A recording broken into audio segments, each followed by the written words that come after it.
C'est bon. On peut y aller? Oui. Okay. Bonjour, bienvenue au Puits de Sichar. Mwaramutse amahoro, ni karibu mu iriba rya Sukara. Je m'appelle Jean-Paul. Nitwa Jean-Paul. Voici mon épouse Chantal. Umufasha wanje yitwa Chantal. Et nous sommes aujourd'hui en compagnie de Charles au piano. Uno munsi kandi turi kumwe na Charles ari kuri piano. Et de Prince à la caméra. Na Prince ari inyuma ya kamera. Un grand merci à tous les deux d'être avec nous encore aujourd'hui. Murakoze cyane kubana natwe kandi uno munsi. Vous nous aidez beaucoup et que Dieu vous bénisse. Muradufasha cyane, Imana ibahezagire. Aujourd'hui, Uno munsi nous allons parler du jugement que nous portons sur les autres. turaza kuganira ku vyerekeye ukuntu ducira imanza abandi. En nous posant cette question, Twibaza muri twebwe, qui suis-je pour juger? mbega je ndinde kubera nca imanza? Mais avant, on va commencer par un chant. Ariko mbere na mbere dutangure mu kuririmba.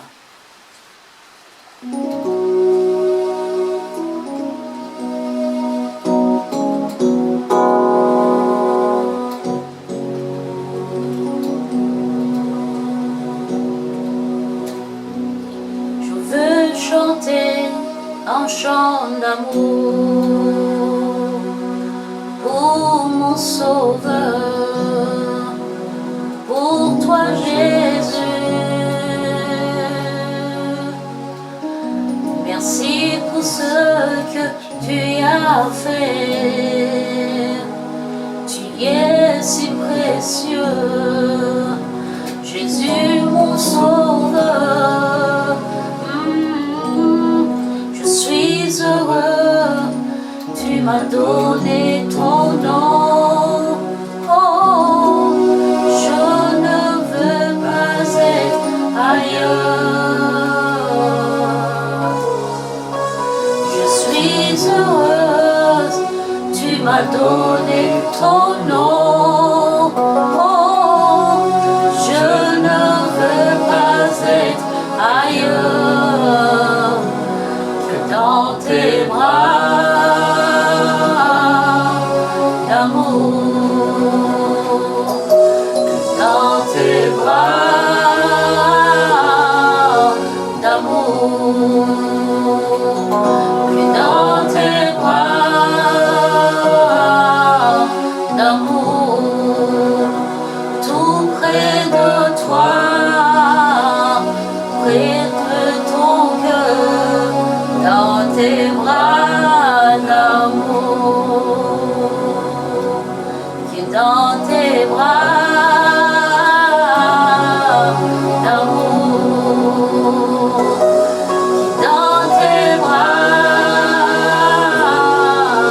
d'amour, tout près de toi, contre ton cœur, dans tes bras d'amour. Amen, amen, amen. Iyi ndirimbo ukuntu batoza igifaransa ivuga nifuza kuririmbira umwami wanje, nifuza kuyibwira ukuntu ihambaye, nta kindi nifuza kuba gukora atari kuba ahari. Mana uramfasha nshobore kukwegera, nshobore gukora ubushake bwawe, nta kindi nifuza atari gukora ubugombe bwawe. Amen. Amen. On va les lire dans l'évangile de Jean, Dusome muri Yohana au chapitre 8, igice c'umunani les versets 7 à 11. umurongo w'indwi gushika ku wa 11. Comme il continuait à l'interroger, il se redressa et leur dit que celui d'entre vous qui est sans péché jette le premier la pierre contre elle. Puis il se baissa de nouveau et se remit à écrire sur le sol. Quand ils entendirent cela, accusés par leur conscience, ils se retirèrent un à un depuis les plus âgés jusqu'au dernier. Et Jésus resta seul avec la femme qui était au milieu. Alors, s'étant relevé, et ne voyant plus que la femme, Jésus lui dit : Femme, où sont ceux qui t'accusaient? Personne ne t'a-t-il condamné? Elle répondit, non, Seigneur. Et Jésus lui dit, je ne te condamne pas non plus, va et ne pêche plus. Amen. Amen.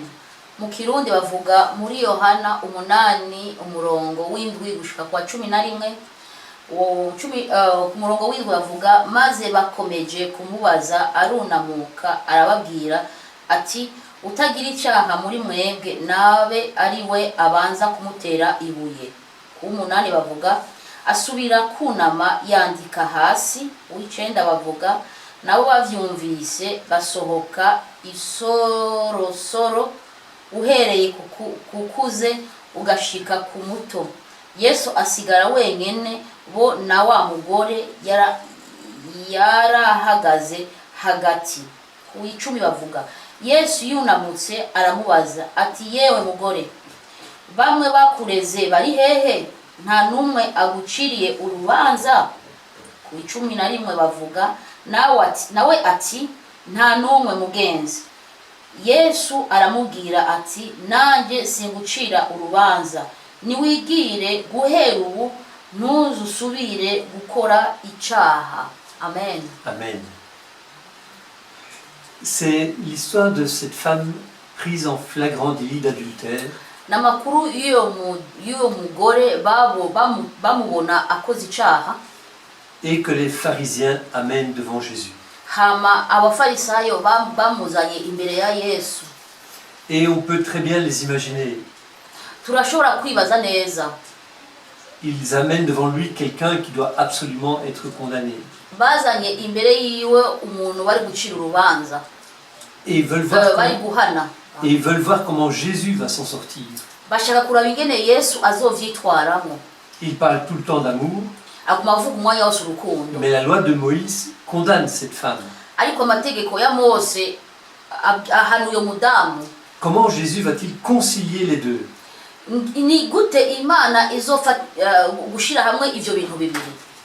Et cette histoire nous renvoie à nos mauvaises habitudes.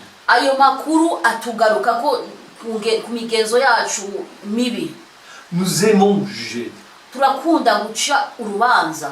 Et à dire vrai, tout dans notre société nous pousse à juger.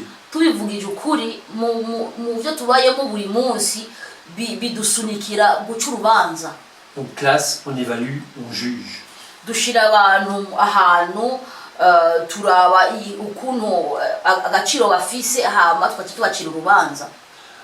Nous sommes tous élevés dans une série parfois très impressionnante de règles sociétales et culturelles. Dufise twese twakuriwe ahantu amategeko tuteza gukurikira amategeko igitangura niki igikurikira niki. Des règles qui nous conduisent tout simplement à regarder bizarrement ceux qui ne fonctionnent pas comme les règlements. Amategeko adusunika kuraba abandi bantu iyo badakurikije ayo mategeko nyene. Combien de fois face à un enfant un peu turbulent on entend il est mal élevé. Ni kangahe imbere tubonye umwana akubagana yiruka hirya no hino dutangura kuvuga uyo mwana yarezwe nabi. Sous-entendu, ses parents ne lui ont pas appris les règles. Mu ncamake tuba dushaka kuvuga yuko abavyeyi biwe ntabwo bamubwiye amategeko ukuntu bitwara mu bantu. Et on est déjà dans le jugement. Dutanguye kuvuga uko tuba dutanguye guca urubanza. Cet enfant est mis dans la catégorie des mal élevés. Et les parents sont rangés dans la catégorie des incapables.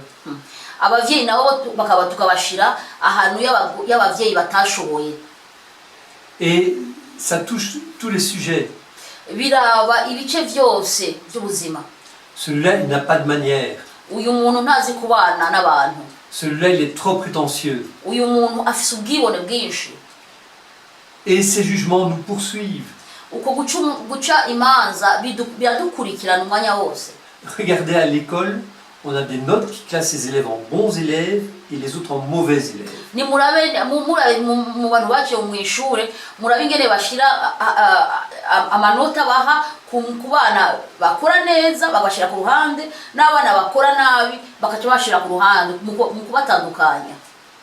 Toute notre éducation nous conditionne à juger. ukuntu twarezwe bidusunika guca urubanza. Et même en tant que chrétien, Kandi n'abakristo nyene nuko c'est très difficile d'y échapper. biragoye kubera ntubikore.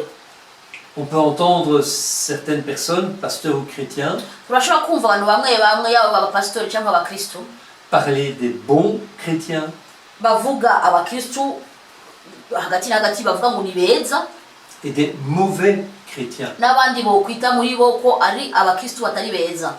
Parler des bons fidèles Kuvuga abantu bubahiriza amategeko yo mu rusengero, et puis les autres les à peu près.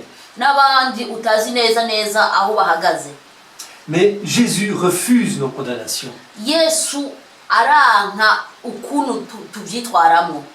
Quand les pharisiens lui amènent cette femme, Igihe abafarisayo bamuzanira uyo mugore, ils veulent forcer Jésus à juger. bashaka gutegeka Yesu amucira urubanza. Mais la Bible nous dit Ariko Bibiliya itubwira que Dieu n'a pas envoyé son Fils pour juger et condamner, yuko Imana ntabwo yarungitse umwana we w'ikinege kubera acira urubanza cyangwa ahane, mais pour que tous soient sauvés. ariko yarungitse umwana we w'ikinege kubera abantu bose bakizwe. Alors Jésus, dans cette histoire, il nous invite à nous regarder d'abord. Muri ayo makuru Yesu yifuza ko twisuzuma twebwe mbere na mbere.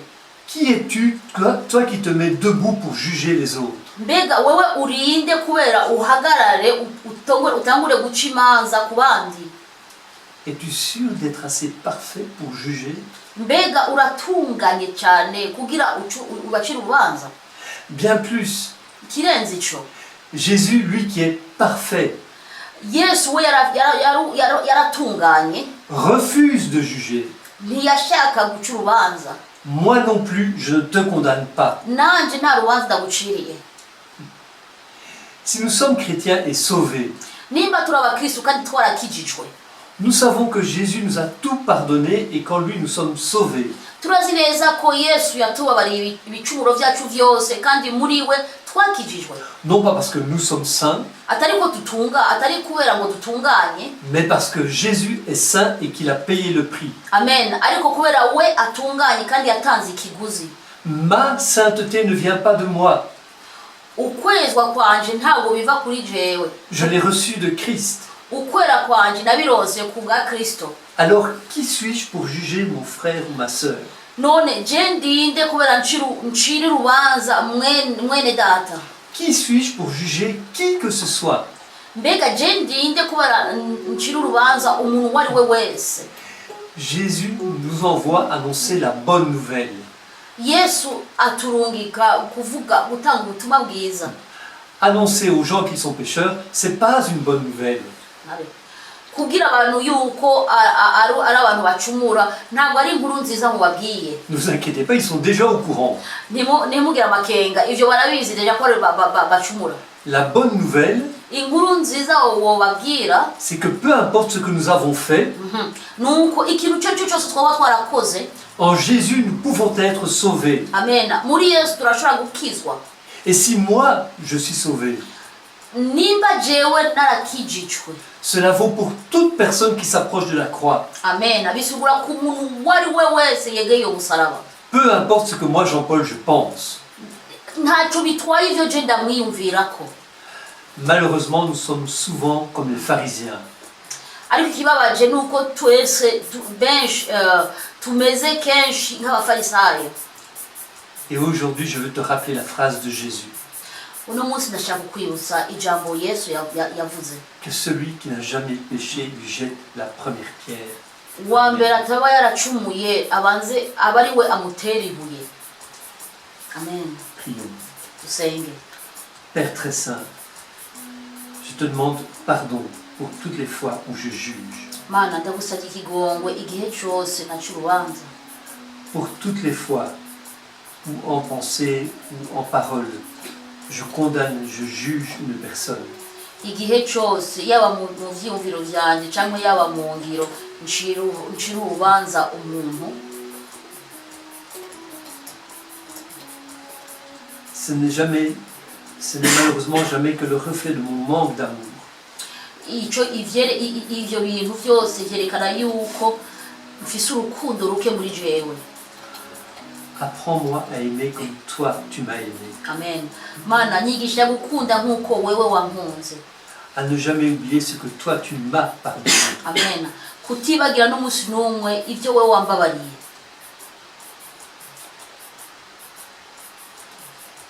Et que je veille à ne plus porter de jugement. Mana umfashe sinzosubire nikingire kudacira urubanza. Et que je remplace ce jugement par ton amour. Nkure ivyo ahantu naca urubanza ndabikuremo nshireho urukundo rwawe. Par cet amour que tu as mis en moi. Urwo rukundo washize muri jewe. Pour que je le partage aux autres. Kugira ndarusangiza abandi. Amen. Amen.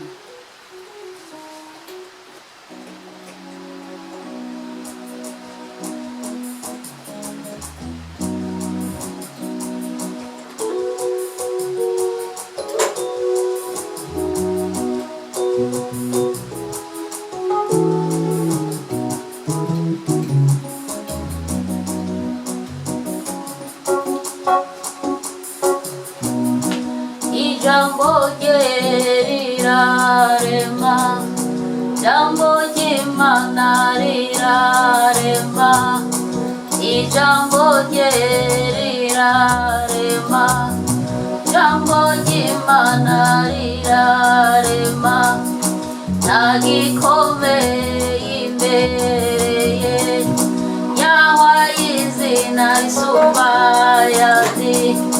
Nagikomeye imbere ye, yahawe izina risumba ayandi. Yashize hejuru iteka, ivuze irabikora. Oh, rurema niryo zina rye, ijambo rye rirarema, jambo ry'Imana rirarema, nagikomeye imbere ye, yahaye izina risumba ayandi. Yashize hejuru iteka, ivuze irabikora. Oh, rurema niryo zina rye, ijambo rye rirarema, jambo ry'Imana rirarema, ijambo rye rirarema, jambo ry'Imana rirarema. Amen, amen. Amen, amen. Pour les gens qui ne comprennent pas l'Kirundi, ce chant dit que la parole de Dieu crée. Il n'y a rien qui est impossible devant sa face. Tout ce qu'il dit, tôt ou tard, ça finit par s'accomplir. Tout ce qu'il te demande, peu importe dans quoi tu traverses, peu importe qui tu es, peu importe ce que les noms que les gens te donnent, tout ce qu'il te demande, c'est seulement lui faire confiance. Garde tes yeux sur Dieu et enlève-les sur les gens qui te jugent ou qui que ce soit, qui te met une étiquette. Lui seul, il est le seul qui a le dernier mot sur ta vie. Ce n'est pas encore fini tant que lui-même n'a pas encore dit que c'est fini. Amen. Amen. Bon, j'ai...